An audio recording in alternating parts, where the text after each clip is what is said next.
Ex-assessor de Moraes, ali dentro do TSE, resolve finalmente falar sobre as urnas eletrônicas e sobre o processo eleitoral das últimas eleições para presidente em 2022.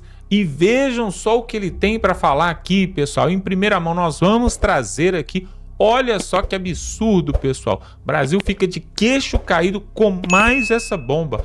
Preste atenção, o ex-assessor do Alexandre de Moraes, que trabalhou no processo eleitoral, na apuração, em tudo ali de 2022, vai trazer revelações sérias. A questão das urnas, nós podemos dormir em paz em relação às urnas usadas em 2022 e a computação dos resultados, ou os brasileiros têm uma certa razão em desconfiá-las? Ele sabia que se o resultado não fosse do jeito que ele queria conduzir, ou seja, se o resultado desse para Jair Messias Bolsonaro, ele estava perdido, porque ele criou uma batalha contra a direita. E em sendo a direita eleita, a direita ia acabar com ele, pela pequena diferença de votos, pela manipulação das redes sociais de todos, a perseguição à direita, e pela falta de confiança, pelo medo que esboçava claramente Alexandre de Moraes, tanto no primeiro turno quanto no segundo turno, até a finalização das contagens. Eu vou te dizer o porquê. Porque assim, no primeiro turno, eu me recordo muito bem,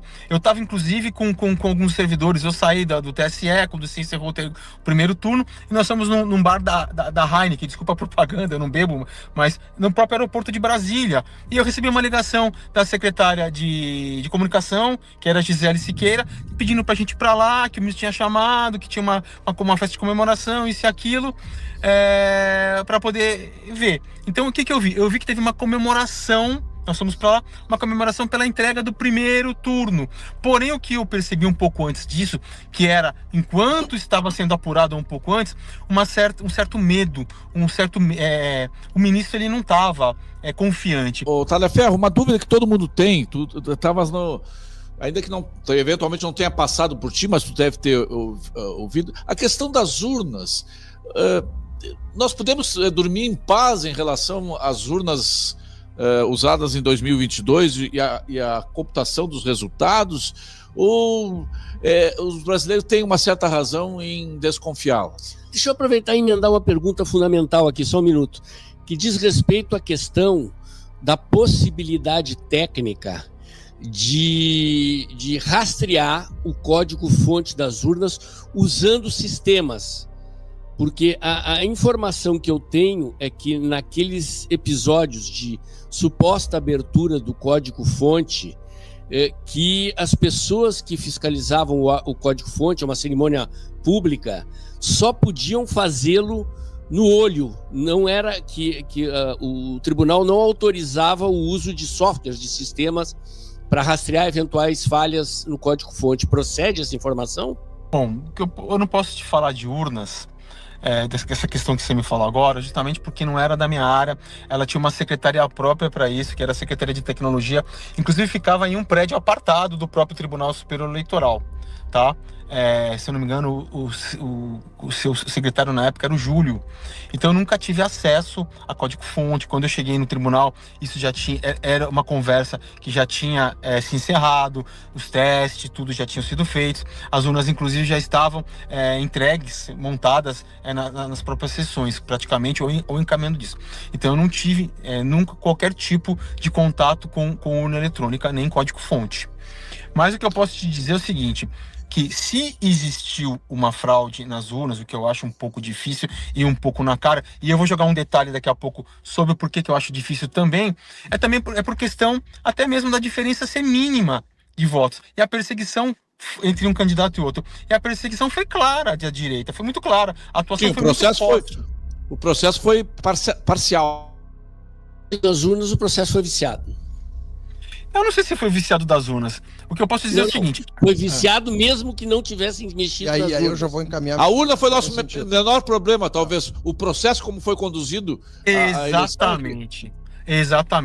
Eu vou te dizer o porquê. Porque assim, no primeiro turno, eu me recordo muito bem, eu estava inclusive com alguns servidores, eu saí do TSE, quando se encerrou o primeiro turno, e nós fomos num bar da Heineken, desculpa a propaganda, eu não bebo, mas no próprio aeroporto de Brasília, e eu recebi uma ligação da secretária de comunicação, que era a Gisele Siqueira, pedindo pra gente ir pra lá, que o ministro tinha chamado, que tinha uma festa de comemoração, isso e aquilo, para poder ver. Então o que eu vi? Eu vi que teve uma comemoração, nós fomos para lá, uma comemoração pela entrega do primeiro turno.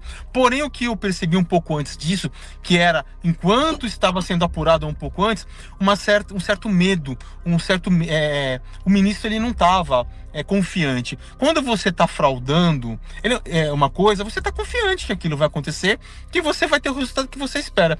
E o que eu percebia, ele não esconde reação, ele não esconde sentimentos, vocês podem ver nas próprias audiências que ele é um cara que ri mesmo, que fala mesmo, ele é um cara explosivo. Então, só que eu percebi que no momento tanto do primeiro turno quanto do segundo, ele estava de fato muito, muito, muito preocupado com o resultado, porque ele sabia que se o resultado não fosse do jeito que ele queria conduzir, ou seja, se o resultado desse para Jair Messias Bolsonaro, ele estava perdido, porque ele criou uma batalha contra a direita, e em sendo a direita eleita, a direita ia acabar com ele.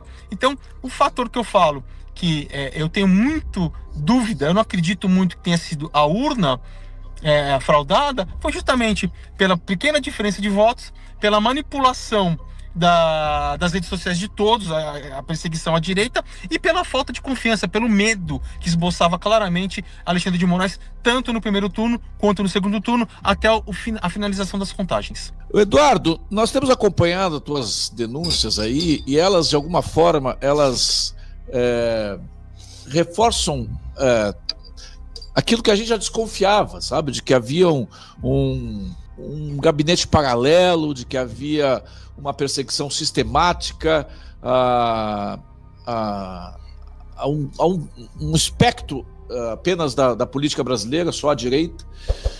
Nós vimos isso nas eleições, nós vimos, 96 decisões favoráveis ao Lula, menos de 10 favoráveis ao Bolsonaro. Nós vimos isso durante a eleição, tanto que eu cheguei em determinado momento lá no programa que eu tinha na outra emissora a dizer que o nosso menor problema foram as urnas, mas sim o processo. O processo é que acabou sendo problemático. O que acontece é que o Tribunal Superior Eleitoral, no período das eleições de 2022, ele fez parceria com diversas organizações, né?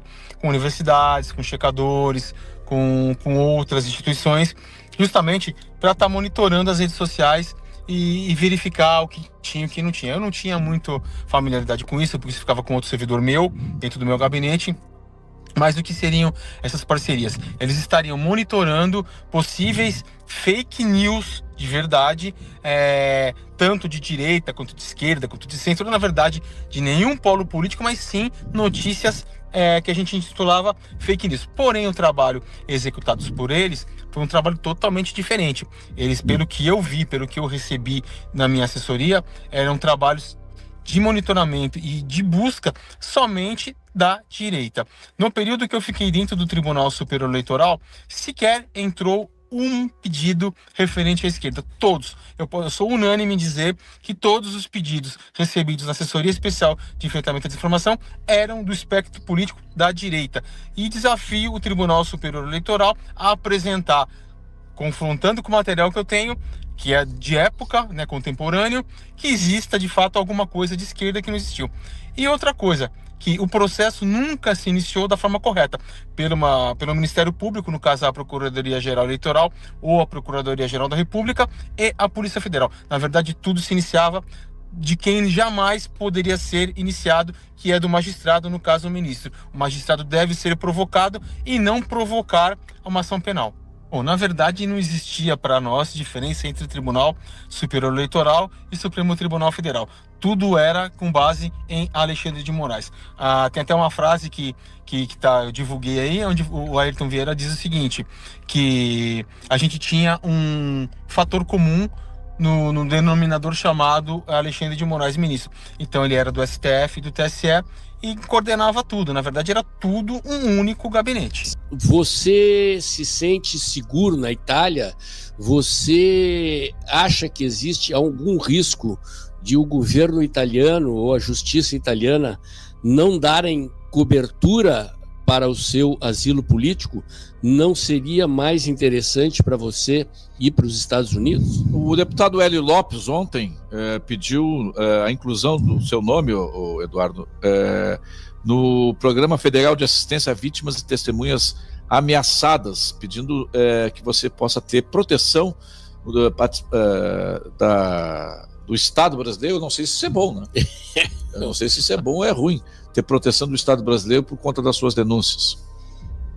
Bom, boa tarde. O que eu posso dizer é o seguinte, eu não vim aqui esse mês, eu já estou na Itália desde março, abril, totalmente correto, legalizado, como italiano, registrado em comune, tenho minha família, uma parte está aqui, com registrado em escola, tudo bonitinho, como manda o figurino, como qualquer cidadão italiano deve fazer, entendeu?